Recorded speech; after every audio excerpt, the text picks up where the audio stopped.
말씀 함께 나누겠습니다. 여호수아 3장, 드디어 3장까지 갔습니다. 1절로 13절 우리 은혜로 목소리와 함께 읽을게요. 같이 읽겠습니다. 시작. 또 여호수아가 아침에 일찍이 일어나서 그와 모든 이스라엘 자손들과 더불어 시딤에서 떠나 요단에 이르러 건너가기 전에 거기서 유숙하니라.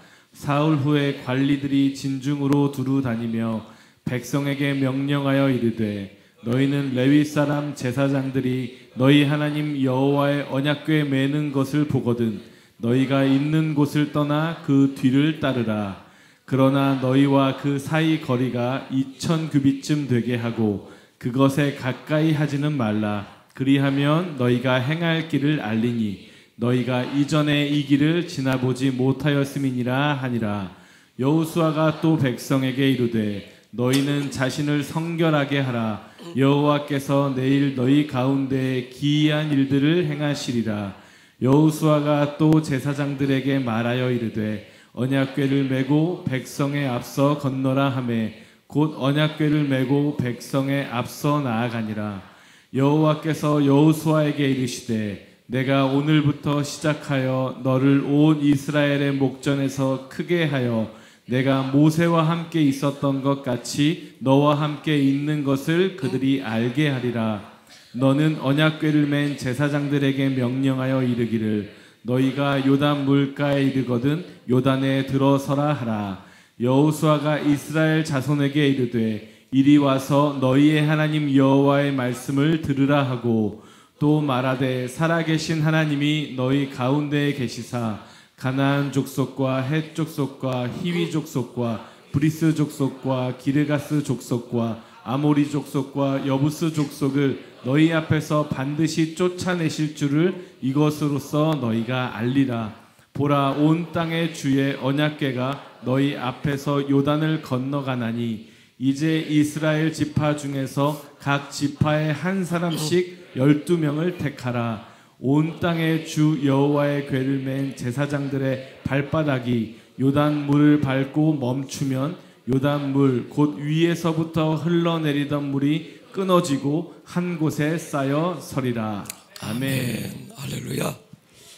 제가 지금 감기 증세가 있어서 목소리가 별로 안 좋습니다. 용서해 주시기를 바라고요. 숨을 한번 크게 쉬면 좋겠습니다. 우리가 들숨 하나님의 에스겔 골짜기에 불어왔던 생기가 여러분 안에 채워지고 원치 않게 우리 안에 고여있는 불안, 두려움, 미움, 분노, 날숨을 통해서 뱉어지고 떠나가기를 축복합니다. 사람이 살면서 반드시 가지고 있어야 될 세 가지가 있대요. 믿음, 소망, 사랑이랍니다. 사람은 이 세 가지로 삽니다. 믿음으로 산다는 말은 매일 기대를 가지고 산다는 말이에요. 소망 중에 산다는 말도 역시 기대를 가지고 산다는 말입니다. 사랑하며 산다는 말 역시 기대감을 가지고 산다는 거예요. 믿음도 소망도 사랑도 다른 게 아니고 매일 기대를 가지고 사는 겁니다.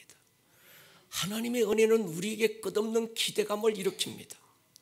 하나님을 기대하게 하고 오늘과 다른 내일을 기대하게 하는 거죠. 여호수아는 이스라엘 백성들에게 하나님에 대한 기대감을 지금 3장에서 일으키고 있어요. 5절에 보면 여호와께서 내일 이렇게 말씀합니다. 여호와께서 내일 너희 가운데 기이한 일을 행하실 것이다. 내일 하나님이 일하시는 시간입니다. 하나님의 이름이 준비하시는 하나님 여호와 이레인 거죠. 하나님은 어제 일어난 사건을 바꾸어 주지는 않습니다. 그런데 그 일을 바라보는 시각을 바꾸어 주세요. 여러분, 은혜 받으면 시각이 달라집니다. 성령 충만한 사람은 같은 상황에 대한 해석이 달라요. 어제를 바라보는 시각이 달라지고 내일에 대한 기대가 달라집니다. 우리의 어제의 실수가 얼마나 크든지 받은 상처가 얼마나 깊든지 나의 하나님께서 내일 내 삶 가운데서 내가 눈으로 보지 못하고 마음으로 미처 생각하지 못했던 크고 기이한 일들을 행하실 거야. 이 기대감을 일으키시기를 축복합니다. 큰 믿음은 크신 하나님을 기대하고 놀라운 믿음은 하나님이 일으키시는 놀라운 일들을 기대하는 거예요. 어떤 사람은 백세에 죽은 고목 같은 자신에게 아들을 주실 하나님을 기대했습니다. 어떤 사람은 불 가운데 던져졌어도 불 가운데에서 능히 건져내 주실 하나님을 기대했어요. 어떤 사람은 사자굴에 던져졌지만 하나님에 대한 기대를 잃지 않았습니다. 어떤 사람은 팔려가고 던져지고 모든 것들이 갇힌 그 상황에서도 하나님에 대한 기대를 포기하지 않았습니다. 하나님을 기대하지 못할 절망은 없습니다. 하나님을 기대할 수 없는 불가능도 없습니다. 여러분, 사람은 기대할 존재가 아닙니다. 하나님을 기대하시기를 축복합니다. 하나님은 막연한 기대만 주는 게 아니라 실제 크고 기이한 일을 행하시는 분이죠. 시편 86편 보십시오. 같이 읽을게요. 시작. 무릇 주는 위대하사 기이한 일들을 행하시오니 주님 하나님이십니다. 아멘입니까? 기이한 일을 행하시는 하나님. 기이한 일에 대한 단어가 성경에 가장 먼저 쓰여진 건 출애굽기 15장에서입니다. 11절에 보면요, 여호와여 신중에 주와 같은 자가 누구입니까? 주와 같이 거룩함으로 영광스러우며 찬송할 만한 위엄이 있으며 기이한 일을 행하는 자가 누구입니까? 모세와 이스라엘 백성들이 홍해를 마른 땅처럼 건넌 후에 하나님께서 행하신 이 놀라운 일을 찬양할 때 이 단어를 쓴 거예요. 그리고 40년 세월이 지난 후에 여호수아가 요단강을 눈앞에 두고 다시 한번 여호와께서 내일 너희 가운데서 40년 전 홍해 앞에서 기이한 일을 행하신 것처럼 지금도 하나님은 동일한 기이한 일들을 행하실 거야.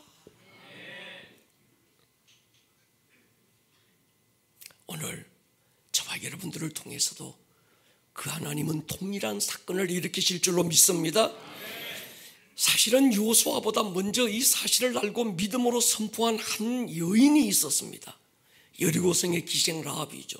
여호수아 2장 우리가 보았지만 10절에 보면 이는 너희가 애굽에서 나올 때 여호와께서 너희 앞에서 홍해물을 마르게 하신 일과 너희가 요단 저쪽에 있는 아모리 사람의 두 왕 시혼 옥에게 행한 일 곧 그들을 전멸시킨 일을 우리가 들었다. 라합은 홍해를 마르게 하신 하나님께서 요단 강물도 마르게 하실 걸 이미 알고 있었어요. 라합이 정탐꾼들에게 이렇게 말합니다. 이 땅을 여호와께서 너희에게 주신 줄을 내가 알고 있다.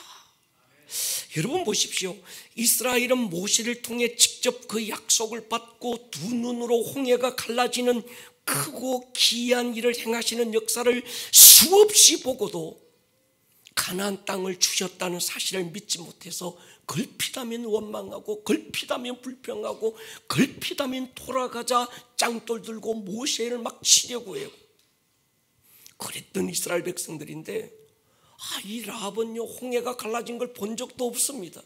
마라의 썸물을 탄물로 바꾸는 것도 본 적이 없었습니다. 그랬는데도 이 라합이 이 땅을 하나님께서 너희에게 주셨다는 사실을 알고 있었던 거예요. 여러분 믿음은 신비 같아요. 믿는 것이 아니라 믿어지는 이 믿음은 믿음의 주체가 내가 아니기 때문에 놀라운 일들을 경험하고 엄청난 사건을 보고 그런다고 믿어지는 게 아닌 것 같아요. 믿음은 하나님의 선물인 줄로 믿습니다. 우리 가운데 크고 놀랍고 기이한 일들을 행하실 하나님이 믿어지는 거예요. 여러분 믿어집니까? 그가 하시는 기이한 일들 오늘도 동일하게 내 삶 가운데 이루실 것을 믿어집니까? 여러분, 이게 은혜 같아요. 제일 답답한 분들이잖아요. 목사님 안 믿어져요. 그 사람 보고 있는 나도 답답한데 본인은 오죽 답답하겠어요? 오늘 이 시간 믿어지는 은혜의 선물이 부어지기를 축복합니다. 기도는 내 안에 잉태된 믿음을 증폭시키는 겁니다. 여러분, 우리가 예배할수록 기도할수록 은혜 가운데 머물수록 여러분 안에 부어주신 믿음을 증폭시키기를 축복합니다. 여호수아는 먼저 2명의 정탐꾼을 여리고성으로 보냈습니다. 여리고성 전투가 얼마나 중요했는지 우리는 지난 시간에 들었어요. 신참 리더였던 여호수아의 리더십이 증명되고 또 가나안 점령의 첫 전투이기 때문에 여기서의 승패가 사실상 모든 전투의 승패를 결정짓는다는 걸 알고 있었습니다. 무엇보다 여리고성은 대한민국의 인천처럼 지리적으로 굉장히 중요한 가나안의 허리에 위치해 있었습니다. 그렇게 중요한 전투를 앞두고 보낸 2명의 정탐꾼들, 돌아온 보고는 별로 성공적인 성과가 없었습니다. 여리고의 내성으로 들어가 보지도 못하고 외성에 위치해 있는 기생 라합의 집에 숨었다가 발각돼서 그리고 도망 나온 게 전부였습니다. 여호수아가 정탐꾼들에게 그 땅을 정탐하라 미션을 주어 보냈을 때 중요한 어떤 군사 기밀, 어떤 그런 작전, 그런 정보를 알아오기를 기대했을 거예요. 그런데 하나님의 관심은 다른 데 있었습니다. 여리고성이 가진 군사 전략과 그들의 어떤 전술에 대해서 하나님은 아무 관심이 없었습니다. 라합이라고 하는 한 여인의 입술의 말을 통해서 놀라운 복음의 비밀을 이 정탐꾼들이 듣게 하고 라합의 말을 들었던 정탐꾼들이 돌아와서 38년 전 가데스에서 그들 부모 세대가 열어놓았던 불신과 의심과 두려움 때문에 열어놓았던 가나안 땅에 대한 불평과 원망의 언어들, 그 언어들을 무효시키고 있었던 거지. 그 땅에 심겨진 가라지들을 뿌리 뽑는 겁니다. 믿음의 선조들이 38년 전 그들의 아비 세대가 어미 세대가 아직 믿음이 없어서 하나님을 알지 못해서 그 하나님이 주신 땅에 대한 악평과 두려움과 염려로 쏟아내 놓았던, 그래서 그들의 말 때문에 열어버렸던 어둠에 대한 어떤 그 문들, 합법적으로 어둠이 공격해 올 수 있는 열려진 그 문들을 라합의 말과 2명의 정탐꾼들의 믿음의 선포로 합법적으로 주님은 닫아버리고 가라지를 뿌리 뽑고 새로운 믿음의 씨를 뿌리고 계셨던 겁니다. 사흘 후에 돌아온 그들이 했던 말 그렇게 중요했습니다. 우리가 가서 보고 들었는데 가나안 사람들은 이미 우리로 인해서 쫄아서 숨도 제대로 못 쉬고 있습니다. 우리는 두려워할 필요가 없습니다. 이제 우리가 달려가서 그 땅을 취하십시다. 이 선포가 이 시즌 저와 여러분들의 선포가 되기를 축복합니다. 불신앙의 말로 열었던 저주의 문은 믿음의 선포로만 축복의 대로로 바꿀 수 있습니다. 여러분, 마리씨라고 그러잖아요. 가라지를 뿌리지 마십시오. 믿음의 옥토에 믿음의 씨를 뿌리시기를 축복합니다. 이제 여호수아가 200만이 넘는 이스라엘을 이끌고 가나안 정복의 첫 고비인 요단강을 건너는 과정을 살펴볼 거예요. 여호수아와 그 백성들은 요단강에서 약 13km 떨어진 시딤이라는 곳에 진을 치고 대기하고 있었습니다. 거기서 2명의 정탐꾼을 여리고성에 파송했고 3일 후에 돌아왔던 정탐꾼들로부터 여리고성 사람들이 하나님이 하신 일들을 듣고 간담이 녹았다는 보고를 받고 새벽 일찍 일어나서 요단강까지 13km를 단숨에 달려갑니다. 시딤에서 요단강까지 13km가 장정이 걷는 데는 그렇게 오랜 시간이 걸리지 않았을 겁니다.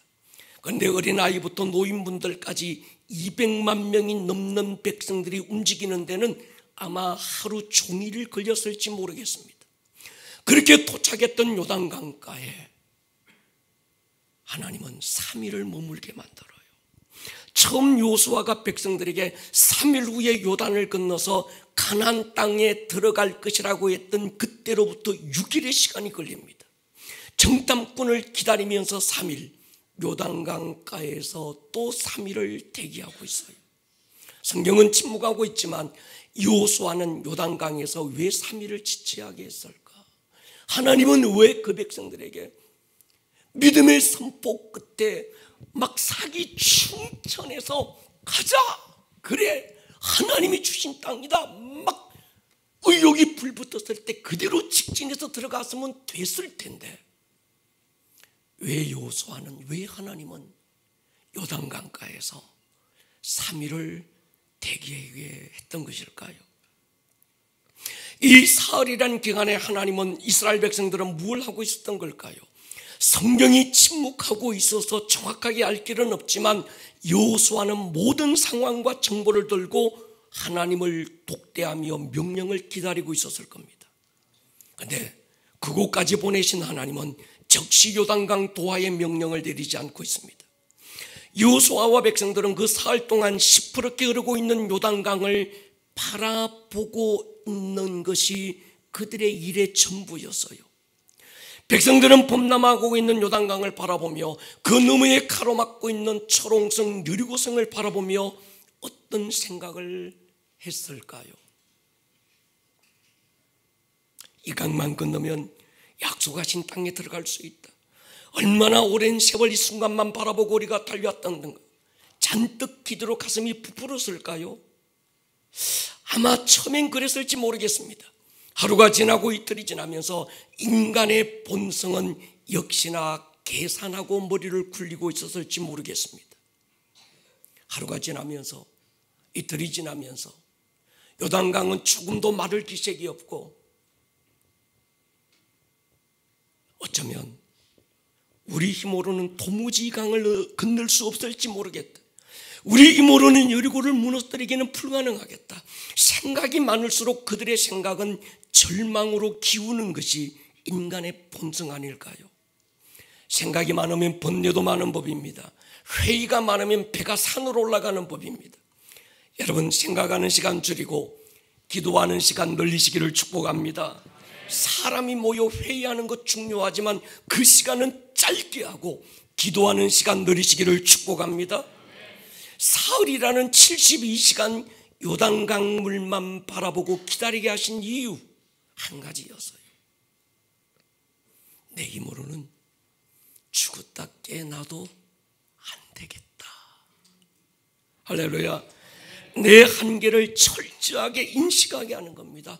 그리고 소망이 있다면 하나님 한 분밖에 없다. 내가 할 수 있는 일이 아무것도 없다는 자기 한계를 철저하게 인식하는 게 중요합니다. 그래야 하나님께로 우리의 의지가 전적으로 돌아설 수 있습니다.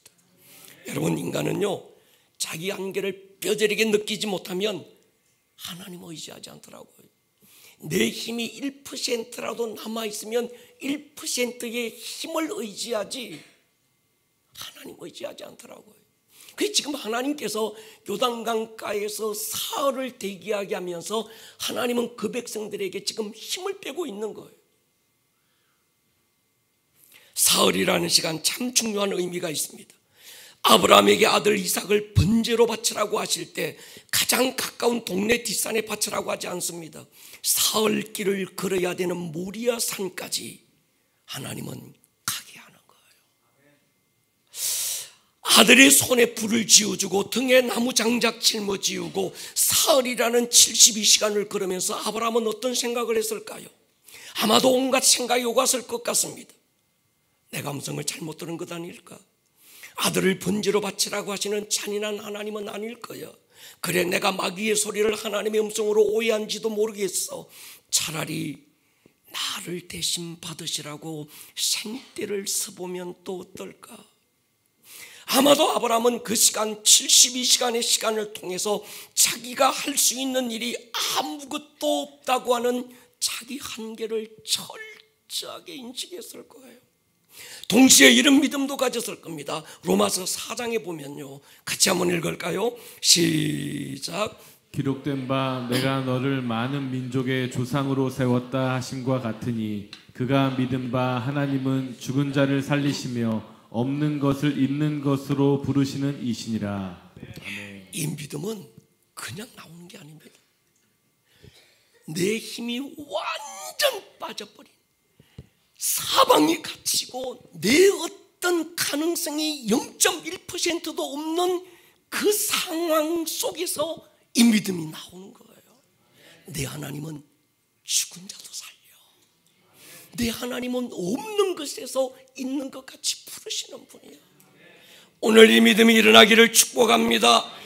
나라와 민족이 위기를 만났을 때 에스더가 왕에게 나아가기 전에 사흘 72시간을 금식하며 기도하고 왕에게 나아가는 거예요. 요나가 물고기 뱃속에서 사흘 72시간을 기다립니다. 하나님은 예수님은 사흘 72시간을 무덤에 머물고 계세요. 이 사흘, 아브라함이, 에스더가, 요나의 믿음이 검증받는 시간이었습니다. 여러분, 사흘은 믿음이 능력이 되어 잉태되는 시간입니다. 주일에 받은 말씀 수요일까지 믿음 붙들고 가기가 쉽지 않잖아요. 주일날 예배 현장에서 정말 하나님이 주시는 그 영감과 은혜 속에 뭐라도 하면 되겠구나, 말씀 듣다가 찬양하다가 기도하다가 막 뛰쳐나가고 싶은, 그래 이대로 가면 될 거야 했던 마음이 일어나지만 사흘이 이게 유지되기가 쉽지 않아요. 그래서 수요 예배가 있는 거예요. 아멘입니까? 제 개인적인 경험입니다. 아주 기분 나쁜 꿈을 꾸고 그대로 사흘만 지나면 몸과 상황을 통해서 마귀가 역사해요. 제가 축사를 많이 했잖아요. 한 수만 명의 귀신들을 쫓아보고 병든 자들을 치유하고 기도하면서 제가 내린 결론이 뭔가 하면, 어떤 꿈을 꾸었는데 꿈이 굉장히 뒤숭숭하고 그 꿈 꾸고 나니까 머리부터 발끝까지 막 짜증나고 몸에 힘도 없고 아무것도 하기 싫고 뭔가가 나를 막 짓눌러 오는 것 같은 어떤 그런 억압 속에 있을 때, 그걸 그냥 둬버리면 사흘이 지나면 병으로 나타나든지 아니면 상황의 여러 가지 환경을 통해서 어둠이 역사하는 게 느껴질 거예요. 어떻게 해야 될까요? 기도의 자리로 나아가서 적시로 축사하고 생각을 몰아내기를 축복합니다. 사흘의 시간이 굉장히 중요합니다. 하나님께도 중요하고 영적 세계에 굉장히 중요한 시간이 72시간입니다.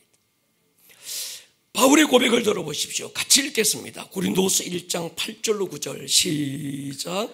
형제들아, 우리가 아시아에서 당한 환난을 너희가 모르기를 원하지 아니하노니 힘에 겹도록 심한 고난을 당하여 살 소망까지 끊어지고 우리는 이제 신이 사형 선고를 받은 줄 알았으니 이는 우리로 자기를 의지하지 말고 오직 죽은 자를 다시 살리시는 하나님만 의지하게 하심이라. 아멘.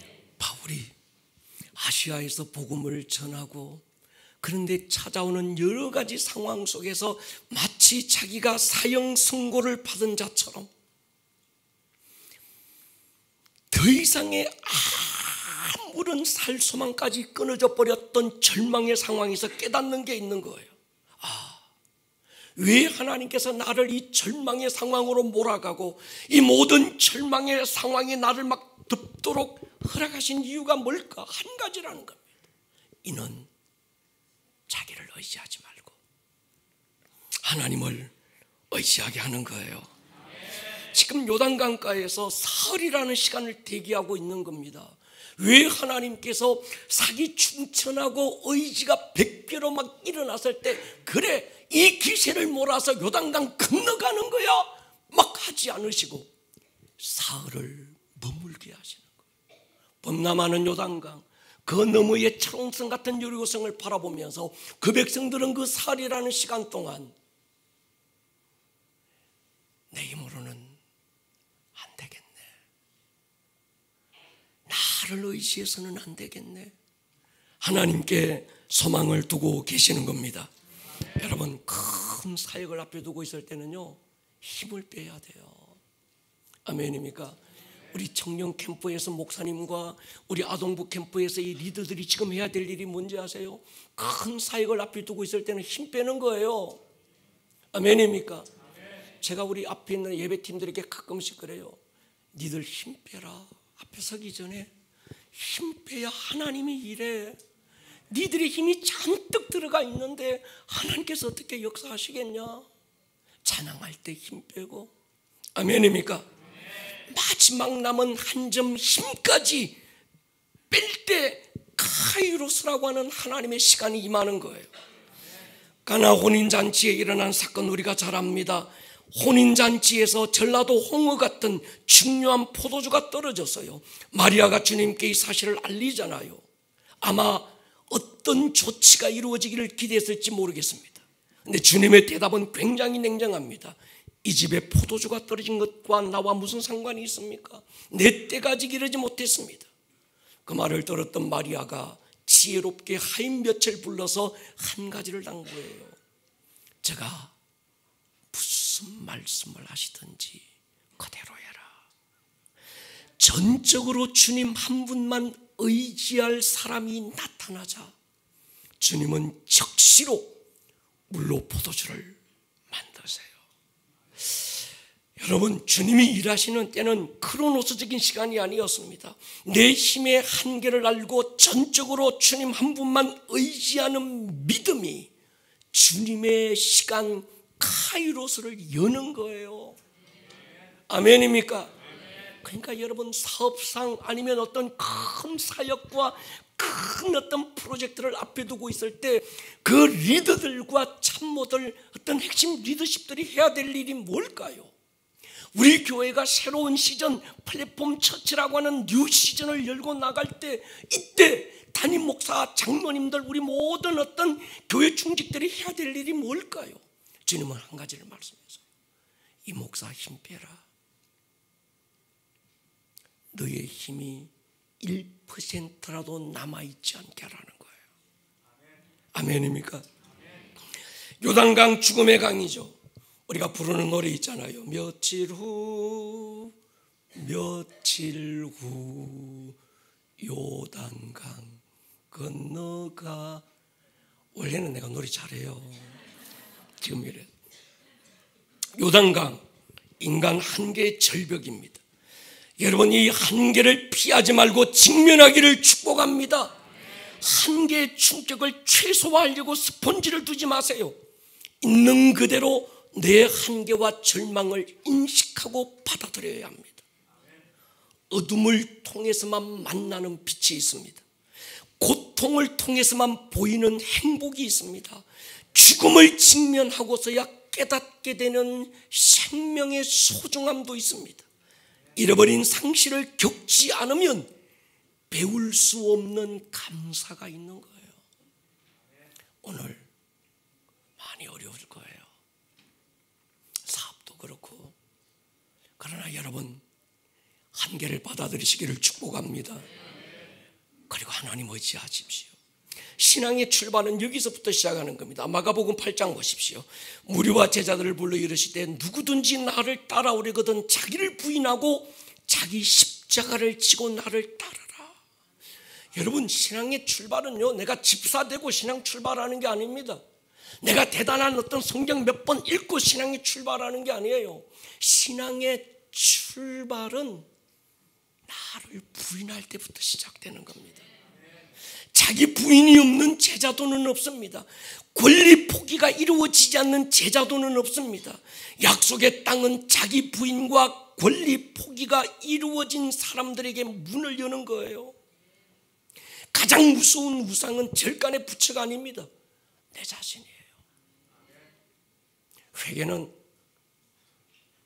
내가 이런 죄 지었습니다, 백화점 물건 나열하듯이 막 내가 지은 죄를 나열하는 게 회개가 아닙니다.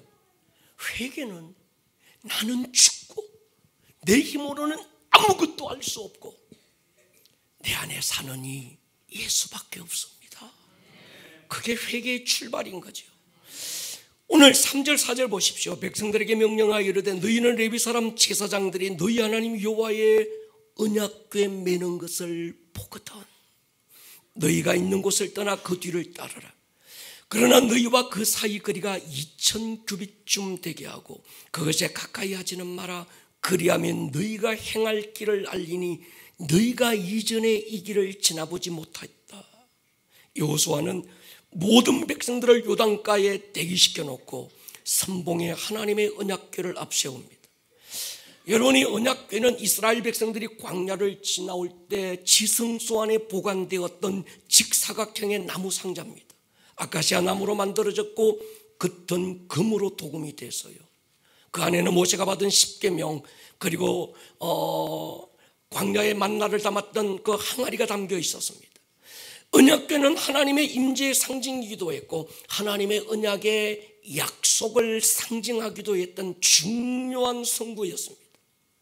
한 규빗전 어른을 기준으로 새끼손가락 끝에서 이 발꿈치까지 거리를 말하는데 일반적으로 약 45cm에서 50cm를 말합니다.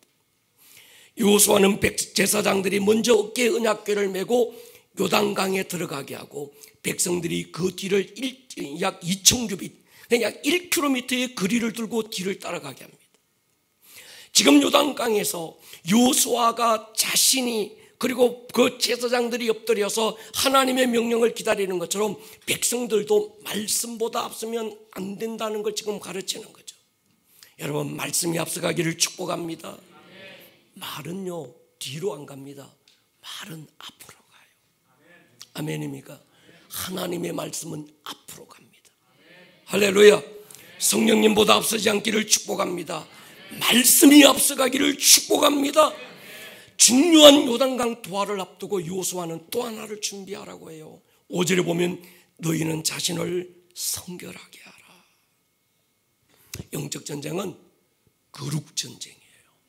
아멘입니까? 가장 큰 능력은 거룩에서 나옵니다. 인간의 힘으로 도무지 불가능한 일을 하나님께서 행하실 때 언제나 한 가지를 요구해요. 거룩함입니다. 그렇지 않으요 거룩으로 세상과 승부합니다. 하나님은 우리에게 탁월함을 요구하는 게 아니라 거룩을 요구하시는 거예요. 나름 똑똑한 사람 많습니다. 그러나 예수의 보혈로 거룩함을 입고 거룩함을 유지하는 사람은 적은 거예요. 하나님께서 행하실 기이한 일을 위해서 우리가 준비해야 될 게 뭘까요? 예수의 보혈로 덮는 거예요. 큰 싸움을 앞에 두고 있을수록 주의 보혈로 덮으시기를 축복합니다. 죄를 잘라내고 예수의 피로 덮기를 축복합니다. 언약궤를 맨 제사장들이 앞장서서 요단강가에 뛰어듭니다. 모든 백성들이 다 건너기까지 언약궤를 맨 제사장들이 요단강 한가운데 서 있습니다. 여러분 영적 지도자는 위기의 순간에도 말씀 붙잡고 앞장서야 합니다. 도도하게 흐르는 요단강물 아무런 무장도 없이 오직 말씀 하나 붙잡고 뛰어들어 길을 여는 영적 리더들이 있어야 합니다. 앞장서는 것만으로 안 됩니다. 모든 싸움이 종료될 때까지 위기의 현장에 버티고 서 있을 수 있는 사람, 그 사람이 영적 리더인 거죠. 세상의 군주는 자기들의 생명 지키려고 백성들을 전쟁터로 죽음터로 몰아내지만 예수님은 자기 백성 살리기 위하여 온몸으로 죽음의 자리에 버티고 서 계셨던 거죠. 여러분 이 상황을 우리가 좀 더 한번 드라마틱하게 생각해 보면 좋겠습니다. 제사장들의 발이 요단강에 발을 담고자 요단강이 갈라졌어요. 근데 사실 갈라진 게 아닙니다. 홍해는 좌우로 갈라졌어요. 요단강은 한쪽에서 물벽을 이루고 가로막고, 그러니까 쉽게 말씀드리면 어떤 건가 하면 댐처럼 어떤 큰 댐이 하나 저 위에서부터 가로막혀서 이쪽 댐 아래의 물들은 다 말려버린 거예요. 그 한가운데 제사장들이 언약궤를 메고 서 있습니다.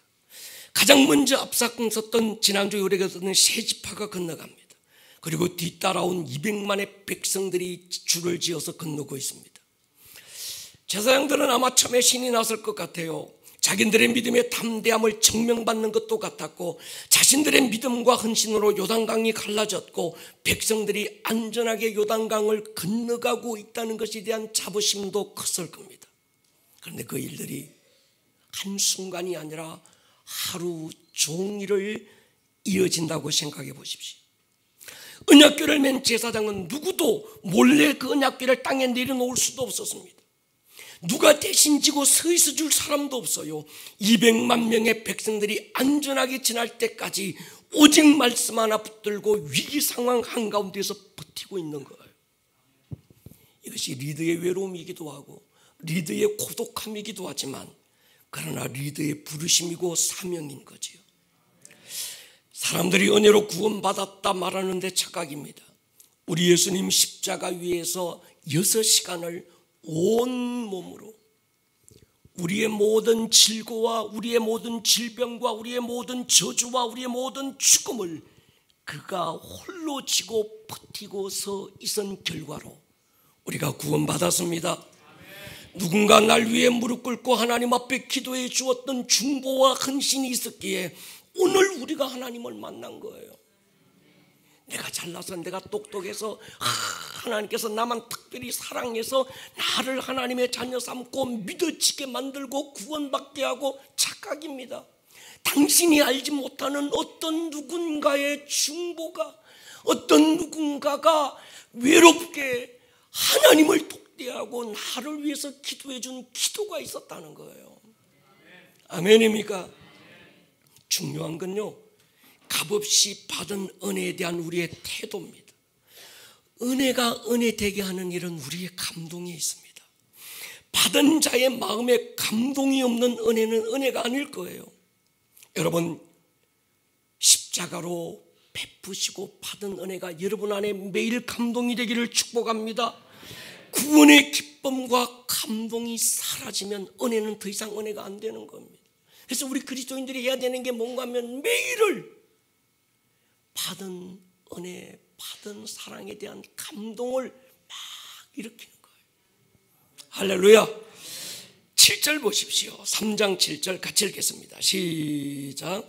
여호와께서 여호수아에게 이르시되 내가 오늘부터 시작하여 너를 온 이스라엘의 목전에서 크게 하여 내가 모세와 함께 있었던 것 같이 너와 함께 있는 것을 그들이 알게 하리라. 40년 전 홍해를 건너기 전에 이스라엘 백성들 앞에서 모세의 리더십의 권위를 세워주신 하나님이 이제 요단강 도하를 눈앞에 두고 여호수아의 영적 권위를 세워주고 있습니다. 리더의 권위는 자리가 만드는 게 아니지요. 실력과 능력이 만듭니다. 한 가정의 가장이든지 회사의 CEO든지 리더의 자리는 고독하고 무겁고 두려움이 엄습하는 자리입니다. 우리가 그 모든 두려움의 모든 멍에를 벗어버려도 되는 것은 하나님께서 세우신 리더는 하나님이 책임지기 때문입니다. 그러니까 위기는 하나님께서 리더의 권위를 세우시는 순간인 거예요. 그러니까 리더는 어떤 환경의 두려움 앞에서, 위기 앞에서 절망할 이유가 없습니다. 하나님께서 이 사건, 이 위기를 통해서 나를 높이실 거야. 하나님이 신원해 주실 거야. 여기서 우리가 중요한 키워드가 있습니다. 내가 오늘부터 시작하여. 무슨 말입니까? 지금 요단강 도하 사건이 그 백성들에게 새로운 시즌의 새문을 여는 계기가 됐다는 거예요. 아멘입니까? 홍해는 애굽의 종살이를 끝냈다면 요단강은 약속의 땅으로 들어가는 새 시즌의 출발이었습니다. 이것이 요단강 도하 사건이 가지는 굉장히 큰 의미입니다. 애굽의 종이었던 그들이 홍해를 건너면서 종살이 신세를 끝내고 광야를 떠돌던 난민들이었던 그들이 요단강을 건너면서 하나님 나라의 시민으로서의 자격을 얻는 거예요. 이 요단을 건너면서 노예로 난민으로 살던 그들이 하나님의 막강 군대로 돌변하고 정복자가 되기 시작하는 거예요. 요단은 새로운 시즌을 열었을 뿐만 아니라 새로운 신분과 부르심의 문을 열었습니다. 홍해를 건너기 전 애굽의 매장지가 앞서서 우리를 광야에서 죽게 하느냐 원망하던 그들이 지금은 요단강 앞에서 하나가 돼서 믿음으로 달려가고 있습니다. 홍해 사건은 예수와 함께 내 옛사람을 십자가에 못 박고 장사 지내는 십자가의 자리였다면, 요단강의 사건은 예수의 부활에 연합되어 하나님의 나라를 선포하는 현장인 거죠. 홍해 사건으로 애굽의 군대를 수장시켰지만 요단강 사건으로 가나안의 모든 족속들, 그들의 마음을 하나님께서는 두려워 떨게 만들고 있는 겁니다. 홍해가 갈라지는 사건이 모세를 이스라엘의 목전에서 세우신 계기가 되었던 것처럼 지금 요단강 도하 사건은 신참 리더 여호수아를 이스라엘의 목전에서 세우시는 계기가 되고 있는 거예요. 오늘 이 시즌이 우리 교회의 시즌이 되고, 여러분의 사업과 일터의 시즌이 되고, 가정과 여러분들의 자녀들 다음 세대의 시즌이 되기를 축복합니다. 위기를 두려워하지 마세요. 하나님은 그 위기를 통해서 하나님 살아계신 것을 보여주는 겁니다. 그 위기를 통해서 이들이 나의 사람이라는 걸 확정시켜주는 거예요. 홍해를 건너고 누구도 모세의 리더십에 대항하지 못했던 것처럼 요단강을 건너면서 누구도 여호수아의 리더십에 도전하지 못했습니다. 또 다른 말로는 요단강 도하의 기적이 이젠 시작이라는 거예요. 이 요단강 도하를 시작으로 나타날 하나님의 역사가 얼마나 클 건지를 기대하게 하는 겁니다. 여리고성 정복과 가나안 남부 7 부족들을 점령하고 31의 부족들을 점령하는 그 큰 일들이 하나님의 계획 속에 있었는데, 그 하나님의 놀라운, 누구도 살아본 적 없고 밟아본 적 없고 경험해보지 못했던 하나님만이 가지고 있던 이스라엘에 대한 하나님의 계획들의 첫 문이 요단강을 통해서 열리는 거예요. 우리 교회를 향한 하나님의 능력이 시작되었음을 선포합니다. 우리가 눈으로 보지 못하고 귀로 듣지 못했던 크고 놀라운 일들이 이제 그럼 보여지고 들려지고 나타날 것입니다. 여기까지 인도하신 하나님의 은혜가 크고 놀랍지만 앞으로 우리의 걸음을 인도하실 하나님의 능력은 더 크고 기이할 줄로 믿습니다. 이제 여호수아는 가장 먼저 언약궤를 맨 제사장들에게 요단강에 뛰어들 걸 명령해요. 8절에 보면요, 시작. 언약궤를 맨 제사장들에게 명령하여 이르기를 너희가 요단 물가에 이르거든 요단에 들어서라 하라. 아멘. 여호수아 3장 13절에도요, 온 땅의 주 여호와의 궤를 맨 제사장들 그들의 발바닥에 요단물을 밟고 멈추면 요단물 곧 그 위에서부터 흘러내리는 물이 끊어지고 한 곳에 쌓여서리라. 여러분, 믿음의 역사는 이렇게 일어나는 거예요. 상황이 달라지면 행동하는 게 아닙니다. 하나님이 먼저 행동하게 하시는 거예요. 그러면 상황은 달라질 줄로 믿습니다. 우리의 상황은 여전히 꽉 막혔고 어렵고 힘들지 모르겠어요. 그러나 여러분, 믿음으로 행동하지 않으면 요단강은 갈라지지 않을 거예요. 상황이 달라지면 순종하는 게 아닙니다. 순종을 결단하고 행동하면 상황은 길이 되어 열릴 줄로 믿습니다. 다니엘 시대 때 다니엘의 세 친구들이 느부갓네살 왕이 세운 신상에 절하지 않는다는 이유로 7배나 뜨거운 풀무불 앞에 던져지게 되잖아요. 제가 하나님이 약속했던 적이 있어요. 하나님, 저들 보십시오. 왕입니다. 바벨론의 제왕, 누구도 그 앞에서 오금 저리고 숨도 제대로 못 쉬는 그 왕의 권위 앞에 맞짱 떠서 내가 믿는 나의 하나님이 왕의 손에서도 풀무불 가운데서도 우리를 구해 주실 줄 우리는 믿습니다. 그러나 왕이여 그리하지 아니하실지라도 이 아름다운 고백을 내놓은 거예요.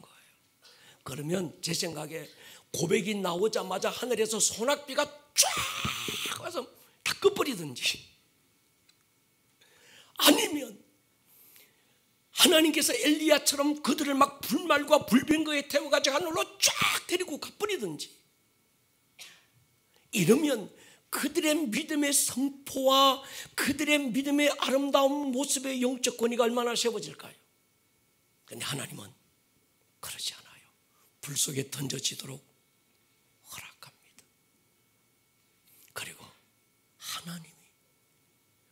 속에 뛰어들어오시는 거예요. 여러분, 하나님이 여러분들의 상황에 뛰어들어오게 하십시오. 내가 믿음으로 행동하면 하나님이 내 상황에 뛰어들어오신다니까. 할렐루야. 지금 이스라엘 백성들이 요단강을 건너는 시기가 모맥을 거두는 시기라고 그럽니다.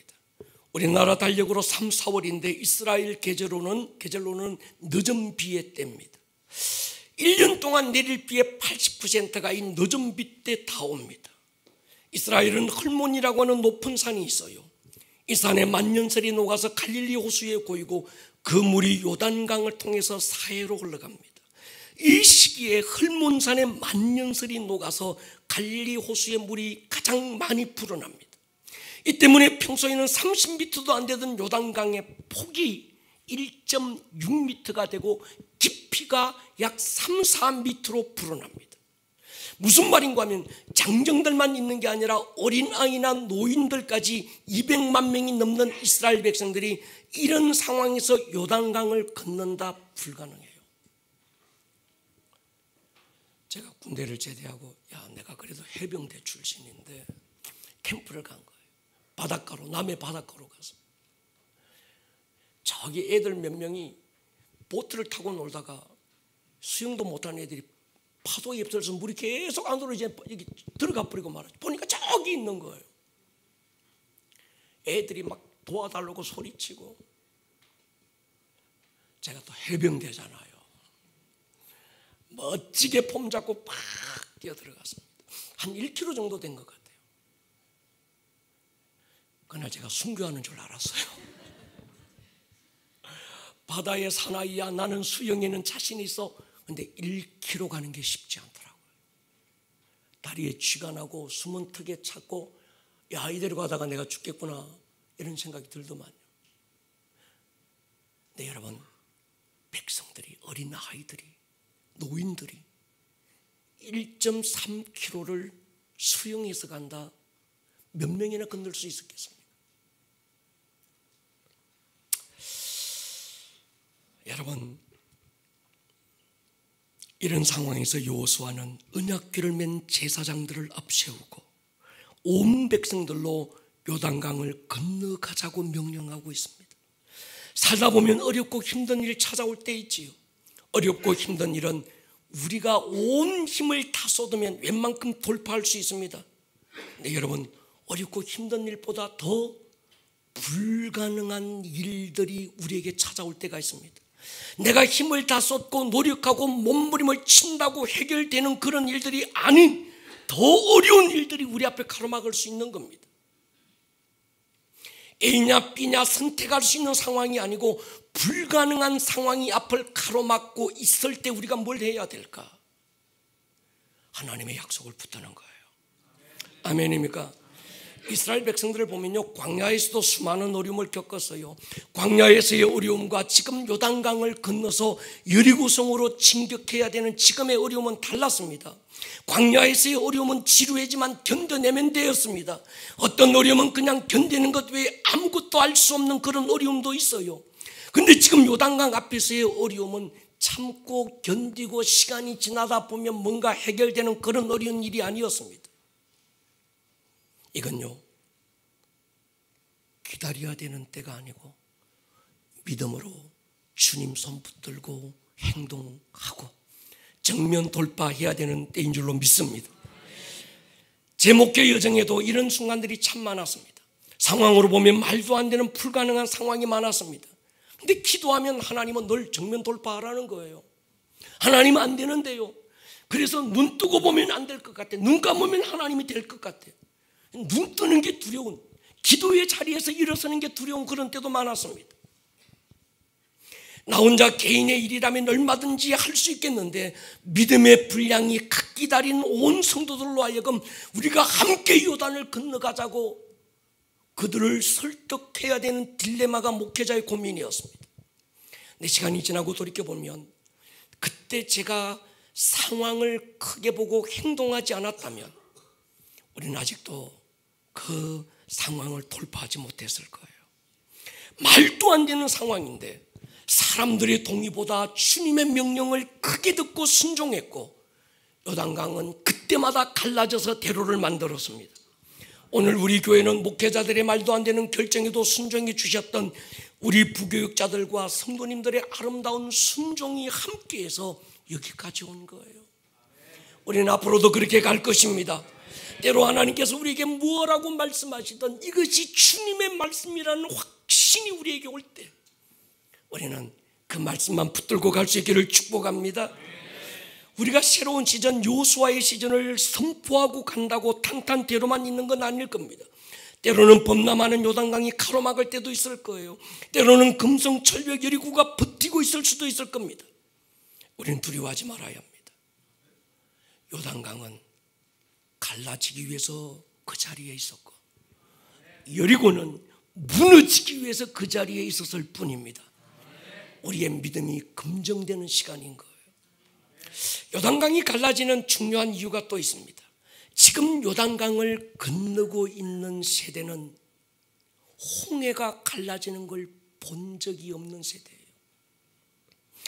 요단강이 갈라지는 것들을 보면서 그들 부모 세대가 들려주었던 홍해의 사건이 그저 막연한 전설의 고향 같은 신화가 아니라 실제라는 사실을 확인하여야 됐던 것이죠. 하나님은 오늘의 홍해 사건을 통해서 봐라, 너희들의 힘으로는 안 돼. 그런데 내가 하면 되는 거야. 홍해 사건을 경험해 보지 못했던, 그래서 그들 부모가 자기들에게 얘야 옛날에 있잖아 이런 일이 있어서 하나님께서 홍해를 가르게 했어. 그리고 뒤따라오는 군대를 막 수장시켜서 하나님이 얼마나 큰 일을 했는지 아니? 근데 애들은 덩그름 잡고 있네. 우리 엄마, 우리 아빠 지금 뭔 소리 하고 있는 거야? 요즘 시대가 어떤 시대인데 AI 시대예요. 4차 산업 시대예요. 엄마 자꾸 그런 얘기하면 우리가 더 하나님 의심되고 교회 가기 싫어요. 이럴 수 있는. 근데 이 AI 세대가 요단강이 갈라지는 걸 보면서 우리 아버지의 하나님이 나의 하나님이구나.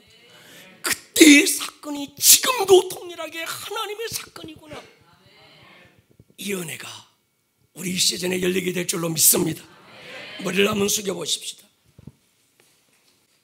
여러분 생각해 보세요. 여러분들의 상황을 한번 돌아보십시오.